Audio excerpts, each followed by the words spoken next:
오늘 말씀은 룻기입니다. 룻기 3장 8절로 9절까지 말씀입니다.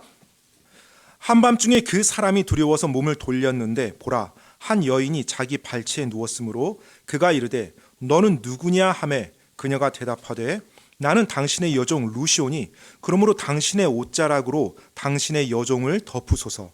당신은 가까운 친족이니이다 하매. 아멘. 룻기 1장에서 엘리멜렉과 나오미 그리고 룻이 어떠한 선택을 했는지를 우리가 지난 시간에 살펴보았습니다. 오늘은 룻기 2장을 볼 텐데 2장으로 넘어가자마자 한 사람이 등장합니다. 바로 보아스예요. 룻기 2장 1절 말씀입니다. 나오미에게는 그녀의 남편 엘리멜렉의 가족에 속한 친족으로 부유하고 강력한 사람이 있었는데 그의 이름은 보아스더라. 그의 소개를 보니 엘리멜렉 가족에 속한 친족으로 부유하고 강력한 사람이라고 소개되어져 있어요. 이제 룻과 나오미가 베들레헴 유다에 도착했을 때 보리 수확이 시작할 때라고 룻기 1장 22절 마지막 절에 그렇게 언급이 되어 있습니다. 이에 룻은 시어머니인 나오미에게 나가서 이제 이삭을 죽겠다고 합니다. 자, 두 과부가 베들레헴 유다로 왔어요. 이제 당장 먹고 살 게 없습니다. 이제 그들이 할 수 있는 것이라고는 하나님의 긍휼과 은혜 법에 따라서 밖에 나가서 수확되니까 이삭을 줍는 일이었어요. 그래서 룻이 시어머니 나오미에게 제가 나가서 이삭을 주오겠다고 이제 말을 합니다. 바로 2절 말씀이에요. 모압 여인 룻이 나오미에게 이르되 이제 내가 밭에 가도록 허락하소서. 내가 어떤 이의 눈앞에서 은혜를 입으면 그를 따라가며 곡식 이삭을 줍겠나이다 하니 나오미가 그녀에게 이르되 내 딸아 갈지어다 하매. 하나님께서는 이스라엘 백성에게 과부나 고아 등 가난한 자를 위해서 특별한 법을 제정해 주셨는데 바로 그것이 이삭 줍기와 관련된 그와 같은 법이었어요. 즉 사람들이 곡식을 수확할 때 밭 모퉁이에 그 이삭들을 다 수확하는 것이 아니라 일부를 남겨두어서 가난한 자들이 그걸 가져갈 수 있도록, 그리고 또 그와 같은 벼들 또 아니면 보리들을 나를 때 떨어지는 이삭들은 다시 주워가지 않고 좀 남겨두도록, 그래서 가난한 자들이 그 밭에 와서 그와 같은 이삭들을 주워갈 수 있도록요. 바로 이제 레위기 23장 22절에 보면 그 내용이 하나님이 말씀하신 그 내용이 나와 있는데요. 레위기 23장 22절 제가 읽어드리겠습니다. 너희가 너희 땅의 수확물을 거둘 때 너는 내 밭모퉁이를 수확하면서 깨끗이 거두지 말고 내 수확물에 떨어진 이삭을 줍지 말며 가난한 자와 나그네를 위해 그것들을 남겨둘지니라. 나는 주 너희 하나님이니라. 하나님께서 이스라엘 백성에게 이렇게 명령하신 거예요. 가난한 자들도 그들이 살아갈 수 있도록 하기 위해서. 그래서 룻은 이 하나님의 법에 따라서 이제 나가서 그 이삭을 줍고자 한 것입니다. 그런데 우리가 알다시피 모든 사람이 하나님의 말씀을 100% 순종하지는 않죠. 이 당시에도 이와 같은 레위기 법이 있었음에도 불구하고 이스라엘 백성이 다 순종하지는 않았어요. 그리고 또 지금 이 룻기가 진행되는 이 시대가 사사시대라고 했잖아요. 사사시대의 특징이 뭐였어요? 자기 눈에 보기 옳은 대로 행하는 거예요. 하나님의 말씀이 아니에요. 그러니까 수확을 하면서 왜 이걸 내가 남겨둬야 돼? 내 건데? 하고 다 수확할 수 있죠. 그리고 이삭이 떨어지면 남이 가져가지 못하게 다 주워가는 사람도 있고요.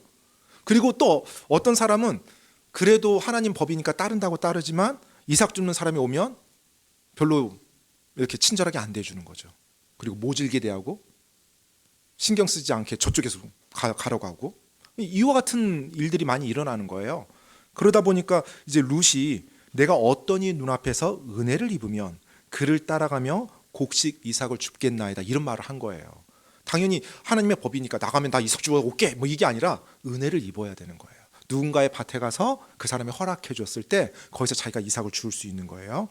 자, 그래서 룻이 그와 같은 일을 나가는데 여기서 이제 한 가지 제가 좀 잠깐 말씀드리고 싶은 것은 하나님께서 가난한 자들을 돌봐주십니다. 그렇죠? 그런데 흥미로운 것은 수확하는 자가 수확을 해서 그걸 탈곡해서 떨어서 곡식을 가난한 자에게 나눠주라고 하지 않았어요. 가난한 자가 직접 밭에 나와서 일을 해야 돼요. 그래서 일을 해서 자기 이삭을 주워 가야 되는 거예요. 그러니까 우리가 여기서 보면 하나님의 놀라운 지혜가 담겨 있어요. 여러분, 가난한 것은 죄가 아닙니다. 그런데 게으른 것은 죄예요. 우리가 가난한 사람을 도와줄 때 지혜를 사용해야 됩니다. 때때로는 가난한 사람을 도와준다고 하면서 죄 가운데 빠진 사람이 계속 죄를 범하도록 그렇게 지지해주는 일이 생겨요. 그러니까 그건 제대로 도와주는 게 아니거든요. 하나님은 우리의 몸이 건강하다라면 우리가 반드시 수고하고 일을 해서 우리의 먹을 것을 취할 수 있도록 그렇게 해주셨어요. 가난한 사람도 굶어 죽지 않게 해주셨어요, 하나님이요. 하지만 일해야 되는 거예요. 자, 이제 여하튼 이렇게 해서 룻이 이삭 죽기를 해 나갑니다. 그렇게 이삭 죽기를 해 나가는데 이제 3절 말씀에 보니까 그녀가 가서 밭으로 나가 곡식 베는 자들을 따라가며 밭에서 이삭을 줍다가 우연히 엘리멜렉의 친족인 보아스에게 속한 밭의 일부를 만나니라 라고 되어 있습니다. 자, 이제 밭에 나가서 이삭 죽기를 하면서 이렇게 가요. 그런데 은혜를 베푼 사람 중에 누가 있었어요? 보아스의 밭에 들어가게 된 거예요. 근데 성경에서는 이제 우연이란 말을 사용했습니다. 여러분, 이 우연이란 이 단어는 사실 사람 관점에서 사용한 거예요. 하나님 앞에서는 우연이란 게 없습니다. 하나님은 그 모든 섭리 가운데 움직이시는 거예요. 그런데 왜 하나님의 영원한 말씀에 우연이란 말을 넣었을까요? 바로 사람 관점에서 표현해 준 거예요. 그리고 우연이란 말이 딱 들어왔을 때 우리가 좀 기억해야 될 게 있어요. 그 우연이 아닙니다. 하나님의 말씀에 우연이란 말을 넣었다는 게 아이러니 아니에요? 그렇죠. 그러면 왜 우연이란 말을 넣었을까요? 이제부터 하나님이 역사한다는 거 오히려 역설적으로 보여주는 거예요. 그러니까 여러분 성경 보시면서 우연이라는 단어가 나오면 하나님이 우리의 시선을 집중하시는구나. 그리고 이제부터 하나님이 어떻게 역사하는지 보라고 하는 거구나. 이렇게 이해하시면 돼요. 알겠죠? 우연히 보아스의 밭에 갔습니다. 여러분, 제가 오늘 이 자리에서 이렇게 말씀 전하는 거 수많은 우연으로 이루어진 거 아세요? 네, 수많은 우연으로 지금 제가 이곳까지 오게 됐어요. 오늘 이 예배당에 오신 여러분들도 수많은 우연이 겹쳐서 여기에 오신 거죠. 그렇죠. 그러니까 우리 관점에서 보면 우연한 일이 계속 일어나야 되는 거예요. 그런데 제가 여기 온 것이 진짜 우연입니까? 아니죠. 하나님의 섭리 가운데예요. 여러분이 여기 앉아 계신 것이 어쩌다 보니까 정말 우연으로 여기 앉아 계세요? 아니죠. 하나님의 섭리 가운데 여기까지 오신 거예요. 그래서 우리가 성경 말씀에서 우연이라고 봤을 때는 하나님께서 지금 우리의 집중을 끌어오시는구나. 그리고 하나님이 이제 내가 이렇게 역사할 거야 보여주는 사인으로 이해하시는 게 오히려 더 낫습니다. 자, 이제 하나님께서 강하게 역사하시고자 이제 그와 같은 우연이라는 표현을 쓰셨어요. 이제 5절 말씀 제가 한번 읽어보겠습니다. 5절 말씀. 그때 보아스가 곡식 베는 자들을 감독하는 자기 종에게 이르되 이 여인은 누구의 젊은 여자냐 하니. 자, 이제 보아스가 자기 밭으로 나온 거예요. 우연히 나왔겠죠. 역시 마찬가지로. 그래서 자기 밭이 지금 수확이 잘 되고 있는지 보러 왔는데 그때 누가 그 밭에서 이삭 죽기를 하고 있어요? 룻이 이삭 죽기를 하고 있는 거예요. 그러니까 이제 룻을 보았을 때 그 마을에서 처음 보는 낯선 여자잖아요. 낯선 여인이니까 이제 자기 곡식 베는 자들이 감독하는 자에게 물어본 거예요. 이 여인이 누구냐고. 그러니까 이제 곡식 베는 자들의 감독하는 자가 이제 대답을 해줍니다. 6절로 7절. 곡식 베는 자들을 감독하는 종이 대답하여 이르되 그 여인은 나오미와 함께 모압 지방에서 돌아온 모압 출신의 젊은 여자인데 그녀가 말하기를 원하건대 내가 곡식 베는 자들을 따라가며 곡식 단 사이에서 이삭을 주워 모으게 하소서 하였고 이렇게 와서 아침부터 지금까지 잠시 집에서 쉬고는 계속 줍고 있나이다 하니라. 자, 지금 하나님께서 곡식 베는 자들을 감독하는 종이 대답하는 말을 기록해 주셨어요. 그렇죠. 영원한 하나님의 말씀에 그 말인즉은 지금 곡식 베는 자들의 말에 어떤 의미가 있다는 거죠. 왜 하나님이 이 곡식 베는 자들의 그 감독하는 종의 말을 기록해 주셨을까요? 바로 그의 말을 보면 룻의 성품과 태도를 우리가 좀 유추할 수 있어요. 여러분, 첫 번째, 곡식 베는 자들의 감독하는 사람. 여러분이 누군가를 감독자로 세울 때 어떤 사람을 세웁니까? 일단 상식적으로 생각하더라도 그 여러 자질이 있겠지만 리더십이 있어야 되고 사람 보는 눈이 있어야 되겠죠. 자기가 수십 명을 데리고 일을 해야 돼요. 그들을 통해서 자기가 자기한테 주어진 과업을 맞춰야 됩니다. 그러면 누구를 감독자로 세워요? 사람 보는 눈이 있는 사람이에요. 그러면 이 곡식 베는 자들의 감독하는 종 역시 어떤 사람이었다는 거예요? 사람 볼 줄 아는 눈이 있었고 사람들을 관리하는 능력이 있었다는 거죠. 그래서 보아스가 맡긴 거잖아요. 아마 이 당시 보아스의 밭이 뭐 조금 있는 게 아니었겠죠. 굉장히 부유하다고 했으니까 어마어마한 땅을 거느리었을 거예요. 이 사람이 보아스에게 그 젊은 여자에 대해서 말을 하는데 사실 6절 말에서 끝날 수 있거든요. 저 여인이 어떤 여인이냐 했더니 저희 마을에 그 나오미 있잖아요. 그 나오미 따라서 온 며느리입니다. 모함 여인 며느리예요. 이렇게 말하면 끝나잖아요. 그런데 이 감독하는 자가 뭐라고도 대답을 해요? 그녀가 와서 저에게 부탁하기를 원하건대 곡식 베는 자들을 따라가며 곡식단에서 이삭을 주게 허락하소서 이렇게 저한테 부탁을 했어요. 그래서 제가 허락을 했더니 아침부터 지금까지 잠깐 쉬고 계속 일하는 거예요. 이 말이 무슨 말이에요? 룻이 성실하고 보통의 이삭 줍는 자와 달랐다는 거예요. 그러니까 이 감독하는 자의 눈에도 이 룻이 참 성실해 보이고 좋아 보였던 거예요. 그리고 보통의 이삭 줍는 사람들의 태도와 달랐다는 거예요. 그러니까 그 룻이 했던 말을 다 그대로 인용해서 자기 주인에게 보고해 주잖아요. 지금 그럴 필요가 없거든요. 그러니까 이 감독하는 종의 눈에도 룻이 굉장히 좋아 보였고 룻에게 호의를 베풀고 싶었던 거예요. 우리 그리스도인들이 그런 사람이 돼야 됩니다. 여러분이 어디에서 일을 하더라도 여러분을 봤을 때, 여러분 위에 감독자가 봤을 때 정말 호의를 베풀고 싶어하는, 그리고 여러분을 보았을 때 뭔가 이렇게 신뢰가 되는 그런 사람이 돼야 돼요. 룻이 정확히 그런 모습이었어요. 그래서 이제 보아스가 그 감독자의 말을 듣고 룻에게 말을 건넵니다. 8절로 9절 말씀이에요. 8절로 9절.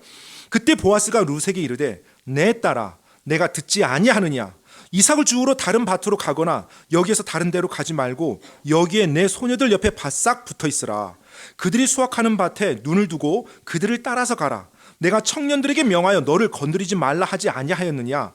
목이 마르거든 그릇 있는 데로 가서 청년들이 길어온 것을 마시라 하니. 많은 주석가들은 당시 보아스가 룻보다 나이가 상당히 많았다고 말을 합니다. 그리고 이 당시 또 보아스가 나이가 많았음에도 불구하고 결혼을 하지 않은 상태였었다고 그렇게 말을 하고 있어요. 근데 지금 이 내용에서 보아스가 룻에게 내 딸아라고 부른 걸 보더라도 나이 차이가 좀 났었던 것 같아요. 그렇죠. 룻을 보면서 이렇게 말을 할 정도면. 그리고 또 결혼을 하지 않았다고 이제 하는데 뭐 여러 가지 뭐 사람들이 이유를 이제 유추를 해요. 근데 어떤 사람은 보아스의 어머니가 라합이었죠. 여리고성의 창녀 라합이었어요. 그러니까 이스라엘 민족을 보면 우리나라 민족처럼 단일 민족이잖아요. 그러니까 집안 따지고 또 혈통 따지고. 근데 저 집이 좀 부잣집이고 잘 사는데 엄마가 이방 여인이었어. 그리고 창녀였대. 아마 이런 것들이 좀 기피하는 이유가 있지 않았을까. 뭐 이런 게 있고 또 하나로 보면 이제 다른 또 이유로도 보면 사사 시대였잖아요. 이때가. 그러니까 사사 시대 때 하나님을 올바르게 믿는 사람이 없었죠. 다 자기 눈 옳은 대로 행했어요. 근데 보아스는 하나님을 올바르게 믿는 진짜 훌륭한 남자였거든요. 어쩌면 자기가 보았을 때 하나님을 믿는 경건한 여성을 보지 못해서 결혼을 하지 않았을 수도 있고요. 여튼 여러 가지 이유가 있는데 제가 볼 때 이 두 가지가 좀 유력하지 않나 이런 생각이 좀 들어요. 여튼 혼자였어요. 그리고 나이가 좀 많았습니다. 그 보아스가 룻에게 말을 건네고 그에게 호의를 베풀어요.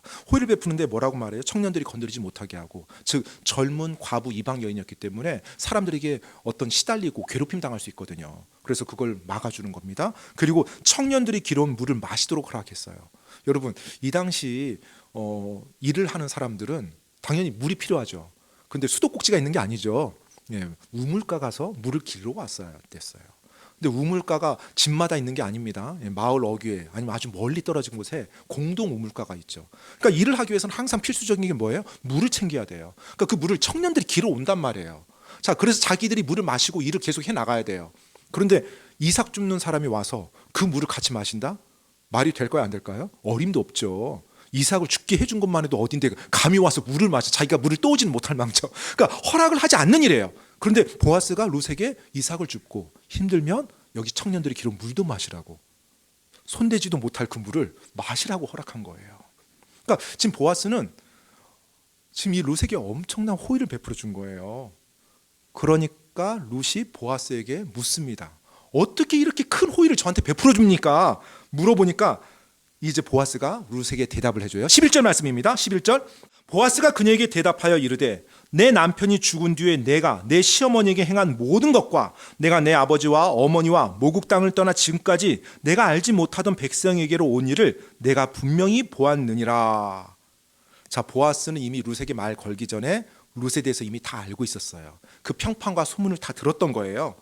어떻게 시어머니에게 행했고 또 어떻게 이 베들레헴 유다까지 오게 됐는지, 그리고 그와 같은 그 고귀한 모습을 보면서 보아스도 호감이 있었던 것 같아요. 참 훌륭한 여성이구나, 그리고 훌륭한 며느리구나. 그랬던 차에 자기 밭에 이삭 주우러 온 룻을 본 거예요. 그래서 호의를 베풀어 주는 거죠. 그리고 12절 말씀에 보니까 룻이 단순하게 시어머니를 따라온 것이 아니라 주님을 따라서 왔다는 것, 주님을 찾아서 왔다는 것도 알았던 거예요. 12절 말씀에 주께서 내가 행한 일에 보답해 주시기를 원하며 주 이스라엘의 하나님께서 자신의 날개들 아래로 의지하러 온 내게 충분히 보상해 주시기를 원하노라.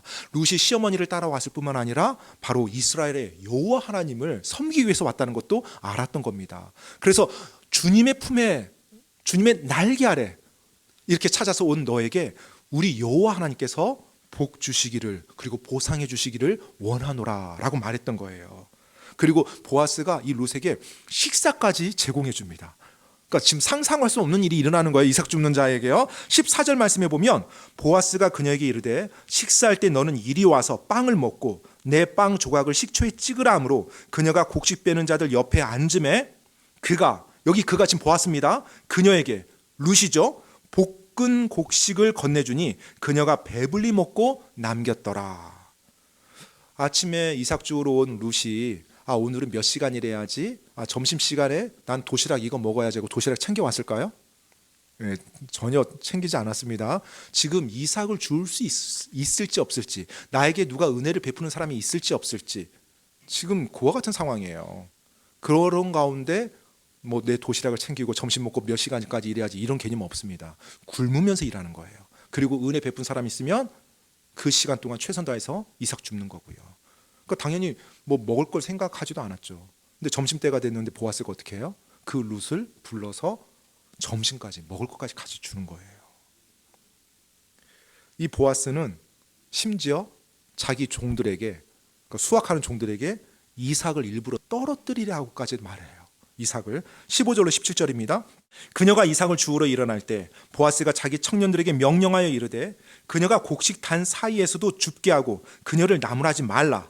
또 그녀를 위해 손에 쥔 것에서 의도적으로 얼마를 떨어뜨려 그것들을 남겨둠으로써 그녀가 줍게 하며 그녀를 꾸짖지 말라 하니라. 이렇게 룻이 밭에서 저녁까지 줍고 자기가 주운 것을 떠니 보리가 1에바쯤 되었더라. 여러분, 지금 보아스가 얼마나 큰 호의를 베푸는지 보세요. 룻은 그날 이삭을 주우면서 어떤 생각이 들었을까요? 오늘 왜 이렇게 이삭이 많지? 아마 보아스가 이와 같은 호의를 베풀었다는 걸 룻은 몰랐을 거예요. 종들에게 의도적으로 떨어뜨리라는 말을. 그런데 여하튼 오늘 종들이 많이 흘리네 하면서 많이 주었겠죠.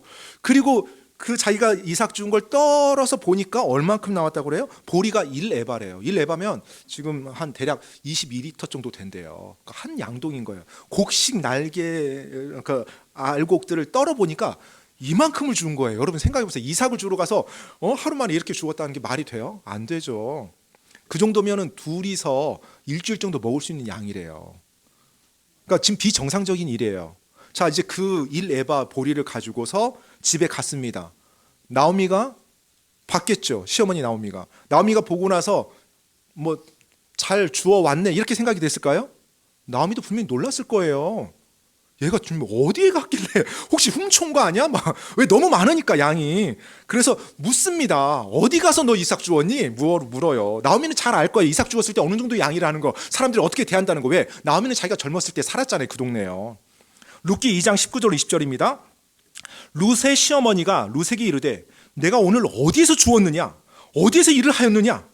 너를 알아준 자에게 복이 있기를 원하노라 하니 룻이 자기가 누구와 함께 일했는지 자기 시어머니에게 알리며 이르되 오늘 나와 함께 일한 사람의 이름은 보아스이니이다 하매 나오미가 자기 며느리에게 이르되 그가 주께 복받기를 원하노라. 그가 살아있는 자들과 죽은 자들에게 친절 베풀기를 그치지 아니하였도다 하고, 또 나오미가 그녀에게 이르되 그 사람은 우리의 가까운 친척이요 우리의 가까운 친족 중 하나이니라 하니라. 아멘. 보아스라는 말을 들었을 때 나오미가 일단 그가 복받기를 원하노라 라고 그를 축복합니다. 그리고 나서 룻에게 해주는 말이 있어요. 그는 우리의 가까운 친족 중 하나이니라 라고 돼 있어요. 이제 룻기에서 이 가까운 친족이라는 단어가 핵심 단어고요. 이 단어를 여러분이 이해해야 룻기 전체가 명료하게 이해가 됩니다. 지금 나오미가 룻에게 말했던 가까운 친족이라는 이 단어, near kinsman이라고 이제 킹제임스 성경이 되어 있고요. 히브리 원어에서는 고엘이라는 단어예요. 고엘.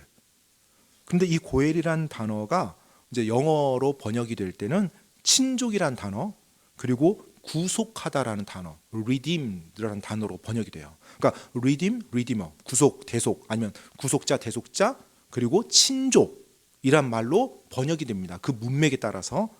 그러니까 잘 역자들이 번역을 한 겁니다. 자, 그런데 이 고엘이라는 사람은 어떤 사람이냐면 자기 형제 가운데, 자기 친족 가운데 누군가가 큰 빚을 졌거나 아니면은 형제가 자녀가 없이 죽었을 경우에 그 집안의 상속 유업을 계속 이어지게 도와줘야 되는 사람이에요. 그래서 빚진 형제를 내가 대속해 준다. 내가 그 빚을 갚아준다. 그 의미에서 리딤이라는 단어 쓴 거고요. 내가 그 사람의 집안에 들어가서 그 사람의 대가 이어지게 도와준다라고 해서 이제 친족으로서 그 가정을 다시 살려준다는 의미에서 대속자, 구속자라는 말을 쓰는 겁니다. 그래서 여러분 구약에 보면 신명기와 레위기에 당연히 하나님께서 그 법을 이스라엘 백성에게 말해줬어요. 제가 여러분께 한번 읽어드릴게요. 신명기 25장 5절로 6절 말씀인데 한번 들어보세요. 형제들이 함께 거하는데 그들 중 한 명이 죽고 아이가 없거든. 그러니까 이제 결혼했는데 남편이 죽은 겁니다. 그리고 아이가 없대요. 그 죽은 자의 아내는 밖에서 남에게 시집가지 말 것이요 그녀의 남편의 형제가 그녀에게로 들어가 그녀를 아내로 취해 남편의 형제로서의 의무를 그녀에게 이행할 것이며, 이로써 그녀가 낳은 맏아들이 죽은 그의 형제 이름을 잊게 하여 그의 이름이 이스라엘에서 끊어지지 않게 할 것이니라. 포인트는 그의 이름이 이스라엘에서 끊어지지 않게 하는 겁니다. 그의 상속 유업이 계속 그 가족 안에 이어지게 하는 거예요. 또 레위기 25장 25절을 보면 이렇게 나와 있습니다. 만일 내 형제가 가난하게 되어 자기 소유 중 얼마를 팔았는데 그의 친족 가운데 하나가 그것을 물으러 오거든 그는 자기 형제가 판 것을 물을 것이요. 여기서 물으러 오다라는 이 단어 있죠. 이 단어가 바로 고엘이라는 단어예요. 히브리 고엘을 지금 성경에서 리딤이라는 단어로 속량하다, 대속하다라는 단어로 썼고 번역을 지금 물으러 오거든 이렇게 한 겁니다. 그래서 지금 핵심은 하나님께서 준 상속 유업의 땅이 이스라엘 그 지파, 그 가족, 그 가게 안에서 계속 이어지길 하나님이 원하셨던 거예요. 그리고 그걸 도와주기 원했던 거예요. 어떤 이스라엘 사람이 가난해서 자기 땅을 이방 민족에게 팔아요. 그래서 그 땅이 이방 민족에게 넘어가는 일, 이것을 금지시킨 것입니다. 그것을 하기 위해서 하나님이 고엘이라는 제도를 만들어서 어떻게 보면 가난한 친족을 도와주는 것도 있지만 그의 친족의 상속 위협이 계속 그 집안에 머물러 있을 수 있도록 한마디로 공동사회가 같이 도와주는 겁니다. 그런데 그 자격이 누구에게 있냐면 가까운 형제로부터 시작해서 친족에게 있어요. 그 친족을 고엘이라고 말한 거예요. 그래서 킹제임스 성경에서는 가까운 친족이라는 표현으로 지금 사용했습니다. 그런데 이 고엘이 되기 위해서는 세 가지 조건이 충족돼야 돼요. 첫 번째, 이 고엘이 되기 위해서는 가족의 일원이어야 됩니다. 그러니까 형제나 아니면 가까운 친족이어야 돼요. 형제가 없을 경우에 아무리 친한 친구라 할지라도 고엘이 될 수 없어요. 친한 친구가 내가 너의 빚을 다 탕감해 줄게. 내가 너의 빚 내가 대신 갚아 줄게. 그리고 내가 너의 어떤 먼저 떠난 그 남편의 자리에 내가 대신 해 줄게. 이게 안 되는 거예요. 아무리 친하더라도 그 사람은 합법적으로 그와 같은 일을 할 수 있는 자격이 안 주어져요. 그리고 두 번째, 이 고엘의 자격은 빚을 속량해 줄 수 있는 능력이 있는 사람이어야 돼요. 그러니까 이제 보니까는 가까운 친족이에요. 그래서 고엘의 어떤 위치에 있어요. 그런데 본인도 역시 가난해요. 그러면 빚을 갚아줄 수 없잖아요. 그럼 이제 고엘로서 역할을 하지 못하는 겁니다. 그래서 빚을 속량해 줄 수 있는 능력이 있는 사람이어야 됩니다. 고엘의 두 번째 조건. 그리고 세 번째 조건이 있는데, 세 번째 조건은 고엘에 해당되는 그 친족이, 그 형제나 그 친족이 그렇게 해주겠다라고 의사가 있어야 돼요. 그러니까 이것도 결국 자신의 선택이거든요. 만약에 나는 싫어요. 나는 내가 뭐 갚아주기 어려워요. 이래버리면 그 사람이 친족이고 그 사람이 능력이 있어도 고엘의 일이 이루어지지 않는 겁니다. 그래서 이 세 가지가 동시에 이루어져야 돼요. 만약에 이 친족에 해당된 사람, 고엘에 해당된 사람이 저는 능력도 되고 다 되지만 복잡해서 싫어요. 저는 그렇게 하기 원치 않아요. 이렇게 말하면 이제 그 사람이 자기 신을 벗어야 돼요. 그 성문 앞에서. 그래서 많은 증인들 앞에서 자기가 이 고엘의 지위에서 내려오겠다고 그걸 공개적으로 입증합니다. 그렇게 되면 이제 그 다음 순서에 대한 친족에게로 넘어가는 거예요. 이게 이제 고엘의 제도예요. 자, 지금 2장 마지막 부분에서 나오미가 룻에게 보아스는 우리의 가까운 친족 중 하나이다 라고 딱 말했잖아요. 이게 무슨 말이냐면 그냥 가까운 사람이다 이게 아니라 도움받을 수 있는 사람이다 이게 아니라 그가 우리의 고엘이다라는 거예요. 그러면 그 말은 무슨 말이에요? 보아스가 우리의 집안, 지금 그 집안의 남자가 다 죽었죠. 그 집안이 지금 많은 빚이 있습니다. 이것을 속량해 줄 수 있는 합법적인 사람이라는 얘기예요. 그래서 이제 나오미가 룻에게 시킵니다. 그 보아스에게 가서 우리 집안에 고엘이 되어 달라고 그 일을 시켜요. 2장 마지막에 보면 보리 수확과 밀 수확이 끝날 때까지 나오미가 보아스의 그 밭에서 일했다고 나와요. 그러니까 이제 보리 수확이 한 4월 정도 됩니다. 그리고 밀 수확은 한 6월 달, 7월 달 정도 돼요. 그러니까 한 3개월 정도로 계속 보아스의 밭에서 일한 거예요. 그리고 이제 타작이 들어가니까 한 7월 달 정도 되지 않았을까 생각이 돼요. 곡식 거둔 걸 타작합니다. 타작마당에서. 그러면 7월 달 정도 이제 이 보리와 밀을 타작을 하고 타작이 끝나고 나면 그 저녁 때 그 주인이 종들, 그 수확하느라고 수고했던 종들을 위해서 잔치를 베풀어 줍니다. 우리나라로 따지면 추석 같은 거예요. 한마디로 타작마당에서 잔치를 벌여주고 보통은 그 타작마당에서 잔치를 벌이면 저녁 때잖아요. 그러니까 그 자리에서 다시 타작한 곡식을 이동하지 않고 그대로 둔 상태에서 거기서 되게 잠을 자요. 왜냐하면 이제 자기 그 곡식을 지키는 의미도 있고 또 저녁 늦게 잔치를 베풀고 한 부분도 있고 그래서 이제 여름이니까 밖에서 자도 괜찮거든요. 이 당시 베들레헴에서. 그러니까 이제 그와 같은 관습이 있었어요. 나오미가 보아스가 타작마당에서 그날 잔치가 일어나고 그날 밖에서 잔다는 걸 알고서 룻을 보냅니다.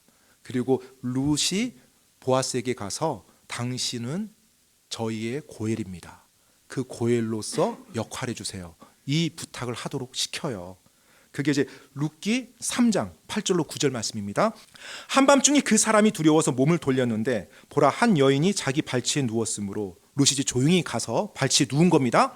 그가 이르되 너는 누구냐 하매 그녀가 대답하되 나는 당신의 여종 룻이오니 그러므로 당신의 옷자락으로 당신의 여종을 덮으소서. 당신은 가까운 친족이니이다. 여기서 가까운 친족 이 단어가 히브리어로 고엘이에요. 그러니까 지금 이 말을 보아스에게 말한 겁니다. 지금 룻이 여기서 한 말이 무슨 의미예요? 당신의 옷자락으로 당신의 여종을 덮으소서. 저를 고엘이니까 안으로 맞아주세요. 왜냐하면 당신은 저의 고엘이거든요. 하나님의 법에 따라서 당신이 그 일을 할 수 있는 사람이거든요. 그러니까 하나님의 율법에 따라서 저 좀 받아주세요. 저희 집안 받아주세요. 이 말이에요. 그러니까 만약에 이와 같은 하나님의 법을 모르고 이 내용 보면 어떻게 보면 룻이 좀 천박한 모습 그리고 또 무례한 모습처럼 보여요. 갑자기 와서 저랑 결혼해 주세요. 말이 안 되잖아요. 종 이렇게 가난한 여인이. 근데 그게 아니라 지금 보아스가 룻과 합법적인 관계에 있었던 거예요. 고엘로서. 그래서 그 부분을 지금 이렇게 사람들 안 볼 때 조용히 청을 한 겁니다. 자, 룻기 3장 10절로 11절 말씀 보겠습니다. 그가 이르되 내 딸아 내가 주께 복받기를 원하노라. 내가 가난하든지 부하든지 젊은 남자들을 따르지 아니함으로써 내가 처음보다 마지막 끝에 친절을 더 많이 베풀었도다. 내 딸아 이제 두려워하지 말라. 내가 요구하는 모든 것을 내가 내게 행하리니 이는 내가 현숙한 여자인 줄 내 백성의 온 도시가 알기 때문이니라. 자, 이제 보아스가 룻에게 말합니다. 너가 주께 복받기를 원하노라. 그러면서 무슨 말을 해요? 젊은 남자들을 따르지 아니함으로써 내가 처음보다 마지막 끝에 친절을 더 많이 베풀었도다. 지금 보아스가 당신은 가까운 친족이니다 하면서 청을 했는데 그 청한 룻을 칭찬하고 있죠. 처음보다 마지막 끝에 친절을 더 많이 베풀었도다. 처음에 베푼 친절은 뭘까요? 보아스가 여기서 지금 언급하는 친절. 나오미를 따라서 룻이 따라온 거예요. 시어머니를 돕고 과부된 그리고 연로한 시어머니를 혼자 내버려 두지 않고 아직 젊은 자신이 그 시어머니와 함께한 그 친절. 그런데 마지막 끝에 친절이 더 많다고 했죠. 마지막 끝에 친절은 뭐예요 지금? 이 사건이에요. 만약에 룻이 그냥 유대 베들레헴에서 젊은 남자를 만나서 결혼했다면 어떻게 됐을까요? 그래도 룻의 성품상 나오미를 잘 도왔을 거예요. 그렇죠? 그런데 그렇게 되면은 나오미를 잘 돕고 봉양할 수는 있겠지만 나오미 집안의 모든 상속 유업은 사라지는 거예요. 그런데 룻이 지금 나이가 많은 그와 같은 보아스, 고엘인 보아스에게 자신이 고엘 역할을 해달라고, 자신의 고엘 역할을 해달라고 구했잖아요. 아내가 되게 해달라고. 그러면 그 말은 무슨 말이에요? 나오미의 집안의 모든 것을 다시 다 되찾아달라는 얘기예요. 그러면 보아스가 보았을 때 룻이 자기 아직 젊고 그런데 자기 인생을 뭔가 좀 살고 싶어 하는 것도 있을 것 같은데 이렇게 고엘이 되어달라고 온 걸 보니까, 그래서 자기 시어머니의 모든 집안을 다시 회복시켜달라는 그걸 보니까 엄청난 친절을 지금 나오미에게 베푼 거예요. 그래서 처음보다 마지막 끝에 친절을 더 많이 베풀었도다라고 칭찬하는 겁니다. 그리고 보아스가 룻에게 약속해 주죠. 내가 요구하는 모든 것을 내가 행해 주겠노라. 약속해 줘요. 그런데 이제 약속해 주고 나서 이제 한 가지 문제가 생깁니다. 보아스보다 더 가까운 친족이 한 명이 있는 거예요. 그래서 내가 내일 아침에 일어나자마자 그 문제 해결할게. 그러고 나서 아침에 일어나자마자 보아스가 그 친족에게 이제 말을 합니다. 너가 고엘의 위치에 있는데 그 일을 행할 거냐고. 그런데 고엘의 위치에서 그 일을 행할 거면 모압 여인과 결혼해야 된다 이 말을 해요. 그러니까 이제 그 더 가까운 친족은 이미 결혼하고 자녀가 있었던 친족인 것 같아요. 그러니까 자기 아내가 있고 자기 자녀들이 있는데 모압 여인하고 결혼을 해서 또 다른 상속자를 만들면 문제가 이제 복잡해질 것 같으니까 나는 그거 안 하겠다고 이제 피합니다. 그래서 자기 신발을 벗어요. 성문 앞에서. 그렇게 함으로 보아스에게 합법적인 이제 고엘 위치가 딱 왔어요. 그리고 보아스가 자신이 그 고엘로서 역할을 해줍니다. 그래서 룻을 맞이하고 그 모든 상속 유업, 나오미 집안의 상속 유업을 다 되찾아줘요. 대속해줘요. 리딤드 해줘요. 6절로 8절 말씀 제가 한번 읽어드리겠습니다. 그 친족이 이르되 나는 내 상속 재산을 훼손할까 염려하여 나를 위해 그것을 물을 수 없나니 너는 나의 권리를 너를 위해 물으라. 나는 그것을 물을 수 없노라 하니라. 한편 예전에 이스라엘에서는 물으는 일과 교환하는 일의 모든 것을 확정하기 위해 이것 즉 사람이 자기 신을 벗어 자기 이웃에게 주는 것이 관습이었는데 이것이 이스라엘에서 증거였더라. 그러므로 그 친족이 보아스에게 이르기를 너를 위해 그것을 사라 하고 이렇게 자기 신을 벗으니라. 보아스가 합법적으로 고엘이 되어서 그 나오미의 모든 집안을 다시 회복해 줍니다. 그리고 이제 룻이 나중에 이 보아스의 아들을 낳았습니다. 그리고 나오미가 그 아기의 보모가 돼요. 16절로 17절입니다. 룻기 4장 16절로 17절. 나오미가 아기를 취해 품에 품고 아기의 양육자가 되매 그녀의 이웃 여인들이 그 아이에게 이름을 주며 이르되 나오미에게 아들이 태어났다 하여 그의 이름을 오벳이라 하였는데 그는 다윗의 아버지인 이새의 아버지이니라. 그리고 룻기 마지막 절 22절에는 뭐라고 나와 있어요? 오벳은 이새를 낳고 이새는 다윗을 낳았더라. 정말로 놀라운 한편의 극적인 드라마가 룻기 4장에서 펼쳐져요. 즉 룻의 아들 오벳이 다윗의 조부가 된다는 거예요. 한 모압 여인의 선택으로 룻은 하나님의 백성으로 들어가요. 그리고 그녀의 선택으로 룻은 이스라엘 왕의 혈통 안에 들어갑니다. 그리고 그녀의 선택으로 더 놀랍게 그녀는 메시아가 오는 혈통으로 들어가게 돼요. 그리고 나중에 자기가 거하는 그 마을에 메시아가 육신을 입고 오시게 되죠. 얼마나 놀라운 은혜입니까? 하나님께서 그녀의 믿음과 그녀의 선택을 통해서 상상하지도 못할 일을 이루어 주신 거예요. 제가 룻기를 볼 때 지난 시간 말씀드렸던 것처럼 설레고 흥분된 이유는 가난했던 과부 룻이 부유하고 강력한 보아스와 결혼해서 잘 먹고 잘 살았더라, 이것 때문에 흥분된 것이 아니라 하나님께서 하나님의 사람들이 순종할 때 하나님의 사람들을 들어서 얼마나 놀랍게 사용하는지, 그리고 그 하나님이 나의 하나님이 되신다는 그 사실에 흥분되고 설레는 거거든요.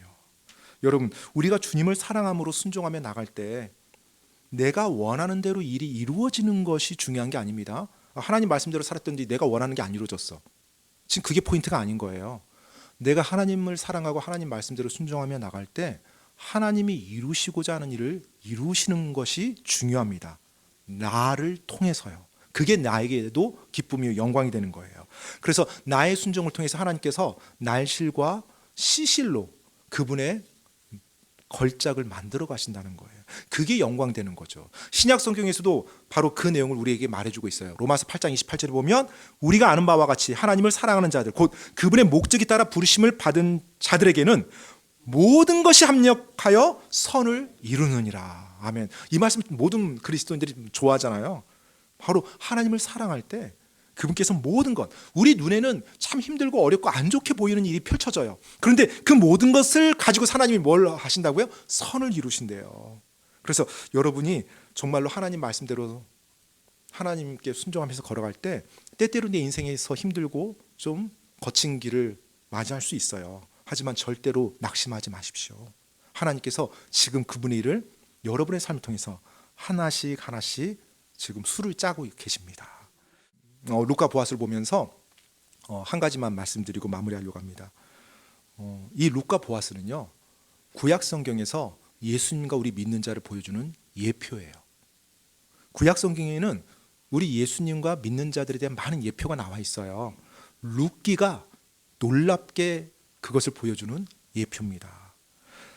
이방 여인이었던 룻이 자신의 모든 것을 속량해 줄 수 있는 고엘 보아스에게 나갔던 것처럼 우리도 우리의 모든 것을 속량해 줄 수 있는 고엘이신 예수님께 나가야 된다는 거예요. 앞에서 우리가 고엘이 되기 위한 세 가지 조건을 보았죠. 첫 번째는 뭐였어요? 가까운 친족이어야 돼요. 예수님께서 우리의 가까운 친족이 되어주기 위해서 육신을 입고 이 땅에 오셨어요. 그냥 하늘에 계시지 않고 영으로 계시지 않고 육신을 입고, 왜? 우리의 가까운 친족이 되어주기 위해서. 그리고 고엘의 두 번째는 뭐였어요? 빛을 속량해 줄 수 있는 능력이 있어야 되죠. 예수님께서는 아담의 후손, 죄 가운데 온 분이 아니라 여자의 씨에서 오셨어요. 그리고 의롭게 사심으로 완전한 의를 이루어 주셨어요. 그래서 우리의 모든 죄를 속량해 줄 수 있는 완벽한 능력을 갖추신 분이셨어요. 그리고 세 번째는 뭐였어요? 고엘이 고엘로서 의사가 있어야 된다고 했죠. 우리 예수님께서는 그와 같은 능력, 그와 같은 친족으로 오셔서 기꺼이 우리를 위해서 자신을 내어주셨어요. 그래서 그 십자가 죽음까지 맞이함으로 우리를 대속해 주기 위해서. 바로 보아스의 모습은 룻기에 나타난 예수님의 모습이었던 거예요. 그래서 우리가 그분의 발치로 나아갈 때 그분께서 우리를 속량해 주는 겁니다. 대속해 주는 거예요. 내 모든 죄값을. 여러분은 여러분의 친족이요 구속자이신 그 고엘이신 예수님의 발치에 나가신 적이 있습니까? 죄를 깨닫고서요. 그분의 발치에 나가서 주님, 저를 속량해 주십시오. 저의 죄를 용서해 주십시오 할 때 그분께서 내 모든 것을 다 갚아주십니다. 그래서 내가 그분 앞에서 의로운 자, 죄 없는 자가 되게끔 만들어주세요. 바로 그것을 우리는 구원이라고 말하고 거듭난다고 말하죠. 여러분은 그런 적이 있습니까? 만약에 그런 적이 없다면 꼭 그 예수님의 발 앞에 나가서 여러분의 죄를 속량받기를 간절히 바랍니다. 또 그렇게 구원받은 우리 믿는 자들 역시 예수님의 발 앞에 나가야 됩니다. 다시 구원받기 위해서요? 아니요. 이제 구원받기 위해서 나가는 게 아니에요. 고엘이신 그분이 나를 구원해 주셨잖아요. 내 모든 거 속량해 주셨잖아요. 그럼 이제 어떻게 해야 돼요? 같이 사는 거잖아요. 같이 살아야 되니까 그분 곁에 내가 나가야 되는 거예요. 같이 살아야 되는데 내가 계속 떨어져 나가고 있어요. 그럼 말이 돼요? 안 돼요? 안 되죠. 그분 앞에 나가야 돼요. 이제 그분과 더 친밀해지기 위해서, 그리고 그분을 닮아가기 위해서예요. 그렇게 할 때 우리가 그분 앞에서 놀라운 복을 누리며 살아갈 수 있거든요. 만약에 내가 그분께 나의 모든 죄를 속량받았어요. 그런데 그분께 나가질 않아요. 그러면 어떻게 될까요? 결국은 그분의 힘을 입어서 사는 것이 아니라 내 힘으로 살아가는 거예요. 내 힘으로 살아가면 어떤 일을 경험하게 될까요? 당연히 쓰러지고 망가지고 깨지죠. 그래서 우리가 예수님을 믿은 구원받은 사람들이라 할지라도 때때로 삶에서 실패한 많은 모습들을 볼 수 있어요. 실패한 그리스도인, 실패한 남편, 실패한 아내, 실패한 엄마, 실패한 아빠, 실패한 부모, 실패한 자녀, 실패한 주인, 실패한 종. 왜요? 나의 고엘이신 바로 그분께 내가 나가질 않거든요. 그분과 친밀해지지 않고 내 마음대로 살거든요. 그런데 여러분, 다시 그분께 나가면 돼요. 아무리 여러분이 망가지고 무너지고 실패했다 할지라도 그분 발치에 다시 못 나갈 만큼 망가진 사람은 이 세상에 존재하지 않습니다. 알겠죠? 그분 발치에 다시 나가면 돼요. 그래서 겸손히 내 자신 내어놓고 그분 의지하고 그분의 말씀에 순종하며 나가면 다시 그분께서 회복시켜 주십니다. 여러분, 하루 중에 그분의 발치에 나가는 시간 여러분의 삶 속에 있습니까? 구원받으신 분이라면 시간을 정해놓고 그분의 말씀을 읽고 기도하고 인터넷, 핸드폰 좀 다 꺼놓고 짧은 시간이라 할지라도 그분과 단둘이, 그리고 내 삶에서 그분께만 집중하는 시간들, 그와 같은 시간들 가지십니까? 저는 오늘 이 말씀을 듣는 여러분이 꼭 그 시간을 가지기 바랍니다. 처음에 뭐 1시간, 2시간 이렇게 못하죠. 괜찮아요. 일단 10분부터 한번 시작해 보세요. 10분이라도. 이 시간만큼 내가 핸드폰, 인터넷 다 꺼놓고 하나님께만 집중하겠다. 그러면서 그것이 20분, 30분 늘어날 수 있죠. 그렇게 여러분이 여러분 마음을 주님 앞에, 여러분의 고엘이신 예수님 앞에 토로하는 시간이 있어야 돼요. 그리고 그분 앞에 내려놓고 그분께 집중하는 시간. 그럴 때 그분이 여러분의 눈앞에 선명하게 그분의 뜻, 또 그분의 길, 그분께 순종하는 것이 뭔지 보여줄 거예요. 그러면 그거 순종해 나가면 돼요. 룻기에서 룻은 이방 여인의 모습으로 시작했다가 이스라엘 여인으로 마무리가 됩니다. 룻기에서 룻은 가난한 과부의 모습으로 시작했다가 부유하고 강력한 자의 아내의 모습으로 끝나요. 룻기에서 룻은 슬픔에 빠진 여인의 모습으로 시작했다가 기쁨이 넘치는 여인의 모습으로 끝나요. 그리고 그런 룻에게 자기 삶의 고엘이라는 존재가 있었다는 것을 알았을 때 얼마나 큰 소망이 되었을까요? 그냥 이렇게 살다 죽나 보다라고 생각했을 거예요. 이스라엘에 왔을 때. 그런데 자기 삶에 고엘이란 그 친족 구속자가 있대요. 얼마나 큰 소망이 되었을까요?